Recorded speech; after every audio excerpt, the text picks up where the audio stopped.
Process costing को ही आगे बढ़ा रहे हैं। अभी तक अपन ने प्रोसेस कॉस्टिंग में जो देखा था वो देखा था विदाउट लॉस। आज हम स्टार्ट कर रहे हैं process costing questions with loss. We discuss about type of loss. तो सबसे पहले मैंने आपको ये बताया था कि जो प्रोसेस कॉस्टिंग है उसमें लॉस कब होता है, जब इनपुट आउटपुट से ज़्यादा होता है। आपने 100 यूनिट के लिए मटेरियल लगाया जबकि आउटपुट 80 यूनिट आया, तो आपको लॉस कितने का हुआ, 20 यूनिट्स का। यहाँ पे लॉस को दो कैटेगरी में बांटा जाता है, एक तो होता है नॉर्मल लॉस, एक होता है अबनॉर्मल लॉस। सबसे पहले बात करते हैं नॉर्मल लॉस की। It is expected loss, it is not under the control of the company. Normal loss वो लॉस है जो कंपनी पहले से एस्टिमेट करके चलती है कि इतना लॉस तो मुझे होगा ही होगा, और ये लॉस ऐसा लॉस होता है जिसके ऊपर कंपनी का कंट्रोल नहीं होता। कंपनी चाह के भी इस लॉस को नहीं रोक सकती। अगर कोई भी नेचुरल क्लाइमेट के कारण आपका रॉ मटेरियल खराब हो गया, आप उसको नहीं रोक सकते। नेचुरल क्लाइमेट के कारण आपकी कंपनी में आग लग गई, आपका रॉ मटेरियल जल के खराब हो गया, आप उसे नहीं रोक सकते। जब भी आप कुछ प्रोडक्ट बनाते हो तो आपको उसको फ्री ऑफ कॉस्ट टेस्टिंग के लिए गवर्नमेंट के पास में भेजना पड़ता है, वो भी आपके लिए क्या एक तरीके का लॉस है। कैसे, आपने 10 यूनिट बनाई, 2 यूनिट आपने टेस्टिंग में भेज दी, तो पीछे कितनी बची आपकी, केवल आप यूनिट कितनी सेल कर सकते हो, केवल 8 यूनिट आप सेल कर सकते हो। वो 2 प्रोडक्ट जो 2 यूनिट आपने बनाई हैं उससे आप कुछ भी रिकवर नहीं कर सकते। It is given in the form of percentage and calculated of input. Normally क्या होता है कि जो भी नॉर्मल लॉस है वो क्वेश्चन में परसेंटेज की फॉर्म में होगा, 4%, 3%, 5%। अब वो 4%, 3%, 5% निकलेगा किसका, इनपुट का। Only sale value and unit is shown in the process account in the credit side. Normal loss जो है वो क्रेडिट साइड में शो होता है और केवल उसकी यूनिट और सेल वैल्यू लिखी जाती है। अगर सेल वैल्यू नहीं दी हुई है तो हम अमाउंट के कॉलम में कुछ भी नहीं लिखेंगे, केवल यूनिट में लिख के छोड़ देंगे। नॉर्मल लॉस यहाँ पे खत्म। नेक्स्ट, अब नॉर्मल लॉस। अब नॉर्मल लॉस क्या होता है, it is under the control of the company, it is loss over the normal loss. अब नॉर्मल लॉस वो लॉस है जिसके ऊपर कंपनी का कंट्रोल होता है, कंपनी चाहे तो उस लॉस को रोक सकती है। For example machine breaking. आपके वर्कर ऐसे जिनको मशीन चलानी नहीं आती, तो वो मशीन खराब करेंगे ही करेंगे।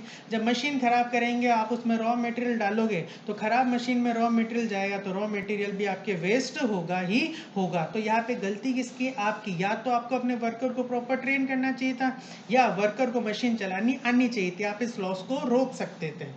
Second, it is loss over the normal loss. मैंने आपको बताया नॉर्मल लॉस एक एक्सपेक्टेड लॉस है कि हम ये एज्यूम करके चलते हैं कि इतना लॉस होगा, पर ये जरूरी नहीं है जितना हमने एज्यूम किया उतना ही लॉस हमें हो सकता है उससे ज़्यादा भी लॉस हो सकता है और उससे कम भी लॉस हो सकता है। मैंने सोचा 10 यूनिट का लॉस होगा, अब 12 यूनिट का लॉस हो गया, तो जितना मैंने सोचा अगर उससे ज़्यादा लॉस हो रहा है तो वो तो मेरे कहलाता है अबनॉर्मल लॉस, और जितना मैंने सोचा उससे अगर कम लॉस हो रहा है तो वो मेरे लिए कहलाता है अब नॉर्मल गेन। मैंने सोचा 10 यूनिट का लॉस होगा, लॉस हुआ 12 का, तो जितना मैंने सोचा उससे ज़्यादा लॉस हुआ, कितना ज़्यादा लॉस हुआ, 2, तो ये 2 मेरे लिए क्या कहलाएगा, अब नॉर्मल लॉस। नेक्स्ट कंडीशन, मैंने सोचा 10 यूनिट का लॉस होगा, लॉस हुआ 8 यूनिट का, तो जितना मैंने सोचा उससे कम लॉस हुआ, कितना कम हुआ, 2 यूनिट का, तो ये 2 मेरे लिए यहाँ पे क्या कहलाएगा, अब normal gain. Now we understand the concept of normal and abnormal loss through the example. First example अपन लेते हैं कि मैंने इनपुट की 100 यूनिट, आउटपुट निकला 80 यूनिट्स का। नॉर्मल लॉस ये कह रहा है 10%। Calculate the normal loss and abnormal loss और गेन। एक्चुअल में मैंने कितनी यूनिट इनपुट की, 100, आउटपुट कितना निकला 80, तो मुझे एक्चुअल में लॉस कितने का हुआ, 20 यूनिट का। तो मेरे हिसाब से लॉस कितने का, एक्चुअल का लॉस कितने का है, 20 का। पर मैंने कितना एस्टिमेट किया था, 10%। ये 10% क्या है, मेरा नॉर्मल लॉस। नॉर्मल लॉस क्या होता है, एस्टिमेटेड लॉस, कि मैंने कितना एस्टिमेट किया था 10%, तो 100 का 10% कितना हुआ, 10 यूनिट। तो मैंने एस्टिमेट किया था कि लॉस होगा 10 यूनिट का, हो कितने का गया, 20 यूनिट का। तो जितना मैंने सोचा उससे ज़्यादा लॉस हुआ, कितना ज़्यादा लॉस हुआ, 10 यूनिट का। तो 10 यूनिट मेरे लिए क्या कहलाएगी, अब नॉर्मल लॉस। नेक्स्ट एक और एग्जांपल लेते हैं।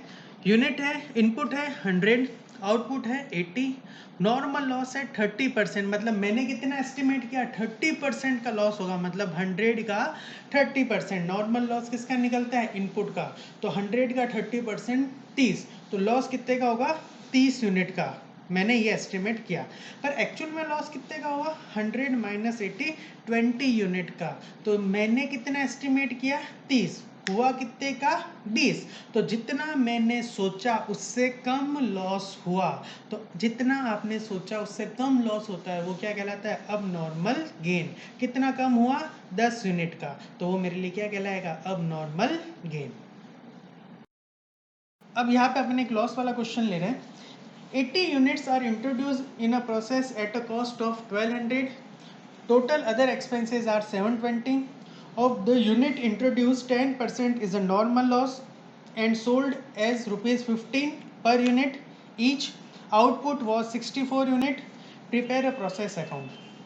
तो सबसे पहले तो आप अपन यहाँ पे कैलकुलेशन देखते हैं कि हमें अबनॉर्मल लॉस हो रहा है या गेन हो रहा है। तो हमने कितनी यूनिट इनपुट की 80, आउटपुट कितना निकला 64, तो मुझे एक्चुअल में कितने का लॉस हुआ 16 यूनिट का लॉस हुआ। मैंने कितना एस्टिमेट किया था, मैंने एस्टिमेट किया था 10%। नॉर्मल लॉस क्या होता है आपका, एस्टिमेटेड लॉस। तो 10% किसका निकलेगा, इनपुट का। कितना इनपुट है 80, तो 80 का 10% कितना हुआ 8, तो हमने एस्टिमेट किया था 8 यूनिट का लॉस होगा। लॉस हुआ कितने का 16 का, तो मुझे क्या होगा यहाँ पे अब नॉर्मल लॉस। क्यों, क्योंकि जो मैंने सोचा उससे मुझे ज़्यादा लॉस हुआ, ये कंडीशन क्या कहलाती है, अब नॉर्मल लॉस। तो मैंने कितना सोचा था 8 यूनिट का, हुआ कितने का 16 का, तो कितने का डिफरेंस आया 8 का, ये मेरे लिए क्या कहलाएगा अब नॉर्मल लॉस। तो सबसे पहले हम डेबिट साइड में चलते हैं। डेबिट साइड में हम लिखते हैं इनपुट और अदर एक्सपेंसेस। इनपुट कितनी यूनिट है 80, कितने रुपए पे इनपुट की गई 1200 पे, तो अमाउंट आ गया 1200। इसके अलावा हमने अदर खर्चे क्या किए 720 रुपए के, तो हमने डेबिट साइड में लिख दिए। इसके अलावा हमारे पास में और कोई भी एक्सपेंसेस नहीं है। अब नॉर्मल लॉस और अब नॉर्मल गेन, अब नॉर्मल लॉस और अब नॉर्मल गेन, ये हम कहाँ पे लिखते हैं, अब नॉर्मल लॉस तो लिखते हैं क्रेडिट साइड में, अब नॉर्मल गेन लिखते हैं डेबिट साइड में। एक चीज़ याद रखना, या तो अब नॉर्मल गेन होगा या अब नॉर्मल लॉस होगा, दोनों एक साथ नहीं हो सकते। नॉर्मल लॉस भी कहाँ लिखा जाता है आपके क्रेडिट साइड में, तो नॉर्मल लॉस की हमेशा क्या लिखी जाती है सेल्स वैल्यू। तो नॉर्मल लॉस की कितनी यूनिट है 8, और एक यूनिट को हमने कितने पे सेल किया है 15 पे, तो 8 इंटू 15 अमाउंट में कितना आ गया 120। अब नॉर्मल लॉस की यूनिट कितनी है 8, बट इसका अमाउंट कैसे निकालें, तो इस अमाउंट का एक फॉर्मूला दे रखा है नीचे, total of debit side minus sale value of normal loss divided by input minus unit of normal loss into unit of abnormal loss। तो टोटल ऑफ डेबिट साइड कितनी है 1920, sale value of normal loss कितनी है 120,